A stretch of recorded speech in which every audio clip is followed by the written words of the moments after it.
Check out his new book, The Middle School Rules of Charles Peanut Tillman, released earlier this month, available in major retailers, including Walmart, Amazon, Barnes & Noble, and more, of the 8-0 Carolina Panthers, Charles Tillman. How are you, Charles? I'm doing awesome. How you doing, Rich? I'm doing fine. Are you even used to still hearing Carolina Panthers before your name instead of the Bears? Yeah, I'm used to it. Yeah, That's I good. mean, it is what it is. I like it. Has a good ring to it. Well, 8-0. that certainly helps. 8-0. How compare this defense to ones that you've been on before, Charles? It's right there. I'd say top 2, top 3. I don't know, 2006, 2005 were some good defenses that I was on in Chicago, but right now I could rank it top 2, top 3. How special is Josh Norman close up? He's very special.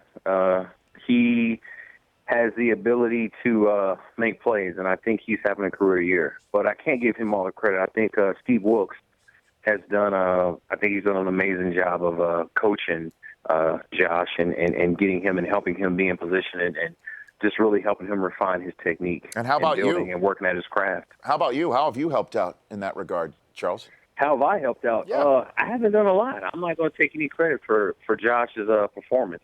I'm giving that all to Coach Wilkes. That's a 4-year process that him and Josh have been working on, and you know what? It's truly paying off, and I'm happy for both of them. Who does he remind you of? Josh Norman? Yes, sir. I think he reminds me a little bit of Tim Jennings. His playmaking ability. He tracks the ball fairly well, and I think that's helped him, and it's been to his advantage. Charles Tillman joining me here on the Rich Eisen Show. 43 forced fumbles in your career, including one this past Sunday in a big game against the Green Bay Packers. What is the peanut punch? I mean, how did you perfect something like this? Well, I don't hit hard. I'm a big corner, but I lack the power in the hitting department. So I just figured if I can't separate the man from the ball with my shoulders, I can do it with my fists. So why not just punch the ball out? Thinking outside the box, and I don't know. It's been working for me, so I think I'm gonna keep punching out. No, but in all seriousness, though, is there like a spot on the football that is the best part to punch when a ball carrier is holding it? You know what? It really just depends on how the ball carrier is carrying it. I mean, it's always shifting, and you just got to wait for that. You have to wait for that right moment, and I've gotten lucky 43 times. Oh, come on now. There has to be some art to it, in a way. It is an art. Like I said, you just have there's always a vulnerable spot. I don't care if you got one hand, two hands. There's always a vulnerable spot. You just have to know. I don't know. When I see it, I punch it. It's hard to explain, but when I see it, I know the vulnerable spot, and then that's when I punch for it. It's hard to explain. You just gotta do it a couple of times, and once you've done it once or twice, you get the hang of it, then you'll see. You should try when you go to the combine and you wear your suit and you run your 40. Yep. You should do some peanut punches, and I think you'll know what I'm talking about. Well, here's a problem with me, Charles. I'm slow enough. Carrying a ball, I think, would take some time off. Don't you think? No, I think it'll help you. I think it'll make you faster because you can pretend that I'm chasing you and I'm going to punch out the football, and that might be the motivation you need to run faster. Okay. See, you're leaving me in a better spot than which you found me. I appreciate that. I appreciate that. Peanut Tillman, Charles Tillman. I'll get to your new book in a second, The Middle School Rules of Charles Peanut Tillman, joining me here on the Rich Eisen Show. In terms of quarterbacks that you've played with, your last two, I could not imagine these two guys being on different ends of the spectrum. And one guy with Jay Cutler, where the body language leaves everybody wondering if he cares. And then another one who, in Cam Newton, who we see video of him running, and it looks like he's smiling as he is running. Charles, are these guys completely different individuals? Yeah, they're completely different individuals. Cam is, I don't know, Cam is Cam. Cam is always smiling. I'm sure Cam goes to bed smiling. He's got those nice pearly whites. And I don't know. I think that's just his personality. I think that's just who he is. Whereas Jay, maybe he doesn't like to smile. I just think they're two totally different people, two opposite styles of playing. But I like Cam. We're doing some good things. He's doing an amazing job of leading his team, and I'm just glad to be here for 8-0 and having a blast. No, and I know you're in a good current situation. Is there any insight you could give to folks who wonder about Cutler's personality and whether or not he does give you enough inside the locker room or on the field or to a fan to give you enough of emotion to? No, well, if you look at Greg Popovich for the NBA for the San Antonio Spurs, I mean, he's not much of a talker. He's not much of a smiler, right? Right. Who else is a guy that doesn't? I think that's just his personality. It's not to say that he's a bad guy. I mean, I don't think he's a bad guy. I think that's just he particularly doesn't care to smile all the time like other quarterbacks. And I think there's this misconception that, because I'm a quarterback, I have to do this, and this. Well, I think he doesn't fit that norm. He's a guy outside the box of how people think or the perception of a quarterback should be. Charles Tillman joining me here on the Rich Eisen Show. I looked in the back of your book and the index about the eye poke for a defensive back, and I don't see it here. You're not teaching middle schoolers about the eye poke. No, Charles. I'm definitely not trying to do that. That's a big no-no. I think that was in one of the Three Stooges episodes. Yes. I forgot to mention that one in there. Yeah, I know. Yeah. He should have put the hand up to block the eye poke. He should have put his hand and blocked it. What did you think of that move out of Aqib Talib, Charles? I think it's just frustration. I mean, I don't think he's a dirty guy or dirty player or anything like that. I just think that sometimes, I'm sure words were exchanged. It was a heat of the moment. You're in a tough, tight game, that window, two guys competing, stuff happens. Mm-hmm. I can't say I would have did it because I don't think I would have, but I've done some stuff that I'm not proud of in a game where sometimes your emotions get the best of you. Yeah, I mean, how tough is it to control your emotions on the gridiron?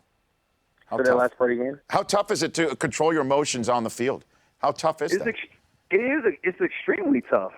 You got two guys competing or two teams competing, and, you make a mistake. Our mistakes are very public. You go to the bench, you got people yelling at you, people cursing at you, people talking about your family. I don't care who you are. Everybody has a limit to how much they can tolerate. You have a limit to how much you will tolerate, and then you're going to jump out of your skin, and you're going to get Rich Eisen crazy on me. Mm-hmm. You know what I'm saying? There's a politically correct Rich Eisen where I'm at work and I have to be professional, but yes. If you disrespect me so much, I'm jumping out of my Rich Eisen skin, and I'm going to have to get medieval and do some crazy stuff. Right? We all have our limit. But it's, for the most part, it's easy to control. You don't want to see that part of me. No, I don't. I said Rich Eisen, the medieval Rich Eisen. Like, I do not want to see that. You're like Martellus in Pulp Fiction. Yes. I don't want to see that.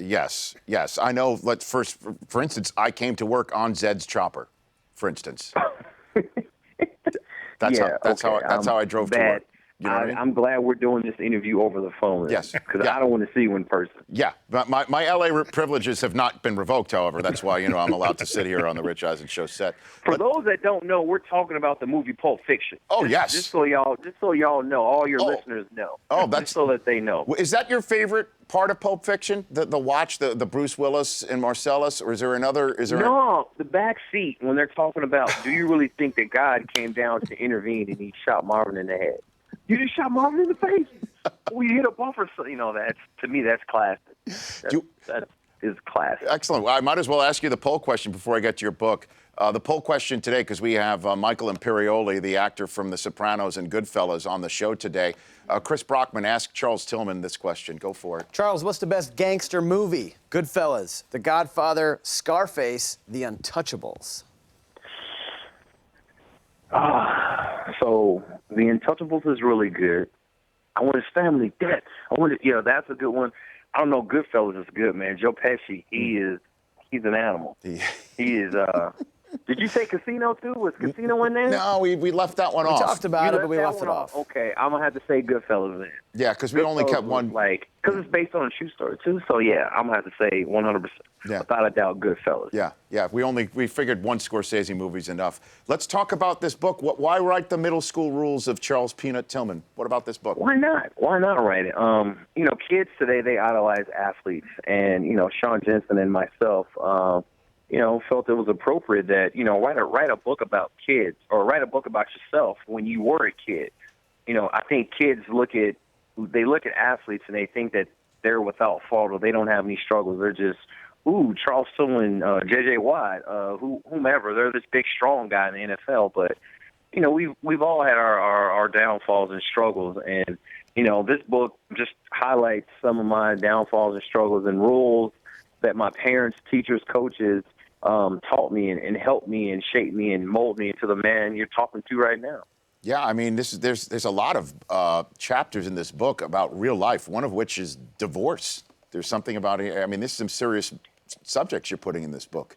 Yeah, and when I was in the 7th, 8th grade, 9th grade, when my parents got divorced, I didn't really know how to identify or describe my feelings at that particular moment in time. But now that I'm an adult, I can go back and I can articulate how I felt at that moment. And, hopefully there's a kid out there, they can read this book and it's something that they're going through. Maybe this book can help them out. And that's something that we were trying to just, one of the reasons that we're trying to write the book. Yeah. Maybe it can help a kid or two. My cousin got bullied. She was a little overweight, slightly plump. And, somebody was picking on her. And, my cousin, I love her like a sister. And, there's a chapter in there where I stick up and stand up for her. There's a chapter where I get profiled. There's a chapter about death. There's a chapter about family sticking together. So there's a lot of good lessons learned in this book. There's even one about fireworks. Is that right? Interesting. Yeah. Charles, you're making the right decisions. Yes, sir. You're a good man. Thank you for calling into this show. You're a Walter Payton Man of the Year as well from 2013. Say hi to Khalil and Jared Allen and everybody there, friends of the show. Will do. Thanks. Have a good one. You bet. That's Charles Tillman. The Rich Eisen Show, weekdays at noon Eastern. On Audience.